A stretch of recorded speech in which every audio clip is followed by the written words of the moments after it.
قربانی کے ایام چونکہ قریب آ رہے ہیں تو اس کے وجوب پر تھوڑا سا بس میں کلام کر کے پھر انشاءاللہ مزید سوالات کی طرف آ جاتے ہیں۔ قربانی کے ویسے تو 3 دنوں میں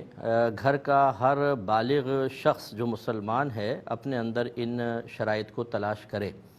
لیکن اکثر مزاج شرع یہی دیکھا ہے، جیسے حج کے بارے میں ہے کہ حج کی بھی جو شرائط ہیں وہ حج کے ایام میں دیکھنی ہوتی ہیں، لیکن فقہا نے واضح طور پہ لکھا کہ اگر کسی علاقے میں ان ایام سے پہلے حج کے قافلے تیار ہوتے ہیں تو بس وہ اسی وقت اپنے اندر ان شرائط کو تلاش کرے۔ اسی طریقے سے قربانی کا بھی کر لیں کہ 3 دن میں ویسے ان 3 دنوں کے اندر یہ شرائط دیکھی جائیں گی تب وجوب یا عدم وجوب کا حکم ہوگا، لیکن اگر پہلے سے لوگ اس ٹائم جیسے 10 دن پہلے یا 5 دن پہلے پرچیزنگ کرتے ہیں اس وقت اپنے اندر یہ شرائط دیکھ لی جائیں تو بہت ہی بہتر ہوگا۔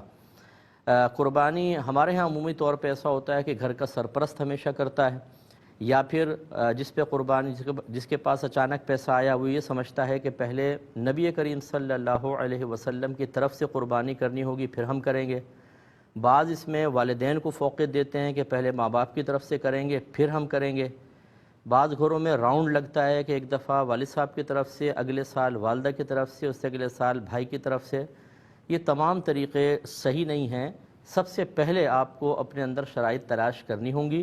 جس میں شرطیں پائی جائیں اس پر تو قربانی واجب ہے،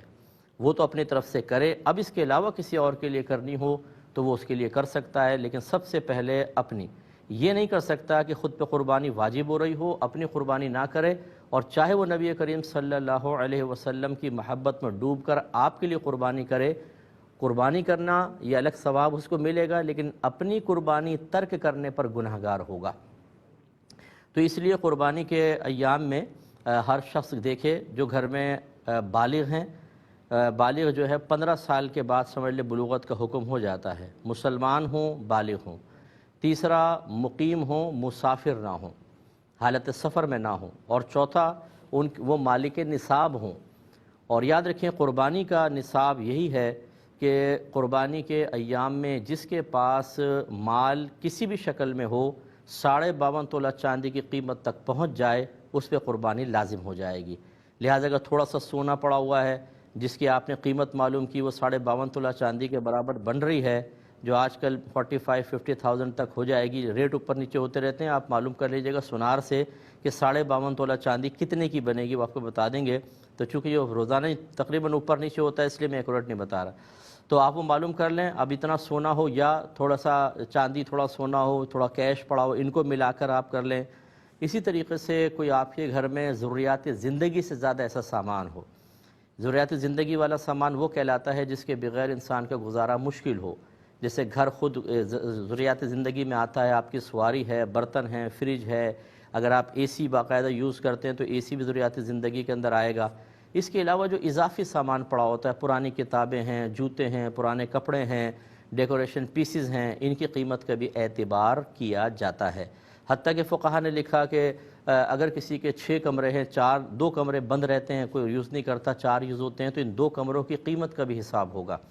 اسی طریقے سے اگر آپ کی ملکیت میں مکان ہے، آپ نے کرائے پہ چڑھایا ہوا ہے، کوئی پلاٹ رکھا ہوا ہے کہ آگے چل کے اس پہ مکان ہی بنائیں گے، اس پہ قربانی شخص کے اوپر واجب ہوگی۔ اس لیے گھر کا ہر فرد جو ہے وہ قربانی کے ایام میں یوں کرے کہ ایک اپنے قلم ڈائری لے کر بیٹھے، جتنا اس کے پاس سونا ہے وہ لکھے، چاندی، روپیہ، تجارت کے لیے کوئی مال رکھا ہوا اس کو لکھے، اس کے علاوہ کوئی پرائز بانڈ ہیں اور شیئرز وغیرہ ہیں وہ لکھ لیں۔ پھر آپ نے کسی کو قرضہ دیا ہوا ہے تو اس کو بھی یہاں پر لکھیے۔ اس کے علاوہ جو ضروریات زندگی سے زیادہ سامان ہے اسے بھی لکھ لیں، اس کا ٹوٹل اماؤنٹ نکالیں کتنا بنتا ہے۔ اور اب اگر آپ کو فوری طور پہ کرنٹلی کسی کو قرضہ دینا ہے، مثلا آپ پہ قرضہ ہے آپ نے دینا ہے، جیسے انسٹالمنٹس وغیرہ ہیں یا اس مہینے کی BC وغیرہ ہے، وہ تمام اس میں سے مائنس کر دیں۔ آپ یہ دیکھیں اگر 52.5 تولہ چاندی کے برابر اب بھی مالیت بچتی ہے تو آپ پہ قربانی واجب ہے اور قربانی کرنی ہوگی۔ بہت سارے ہمارے بہن بھائی ایسے ہیں، بعض مجھے یہاں تک کہتے ہیں استاد 16 سال سے ہم پہ قربانی بن رہی تھی، ہمیں پتہ ہی نہیں تھا۔ تو خدا را جب یہ ہم پر کوئی مال کی ادائیگی لازم ہونے لگتی ہے تو بعض اوقات ہم ان مسائل کو سیکھنا ہی نہیں چاہتے، یہ کہتے ہیں یہ مولویوں کی باتیں چھوڑو جی۔ اگر آپ بچے کو سن رہے ہوں یا کوئی بہن سن رہی ہوں اپنے شوہر سے یا بچے اپنے والد سے کہیں نا کہ جی صاحب نے ایسا مسئلہ بیان کیا عمومی طور پہ جو ہمارا مشاہدہ ہے وہ یہ ہے کہ والد صاحب کترا جاتے ہیں، ارے بھائی یہ چھوڑ دو مولوی کی بات ہے، جو میں کر رہا ہوں ٹھیک کر رہا ہوں۔ تو اس لیے پھر ایسا کہیں گے تو ہمارا کوئی نقصان نہیں ہوگا، آپ کا آخرت میں نقصان ہوگا، حساب کتاب سب اپنا اپنا کریں۔ تو آپ کی خدمت میں گزارش کر رہے تھے کہ تھوڑا سا اپنے نفس سے مقابلہ کیجئے، آپ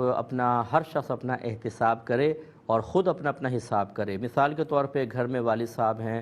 زوجہ ہیں، 4 بیٹے بالغ ہیں، 2 بیٹیاں بالغ ہیں اور بہویں ہیں ہر بیٹے کی، تو بہویں اپنا اپنا حساب کریں، لڑکے اپنا اپنا حساب کریں گے، بیٹیاں اپنا حساب،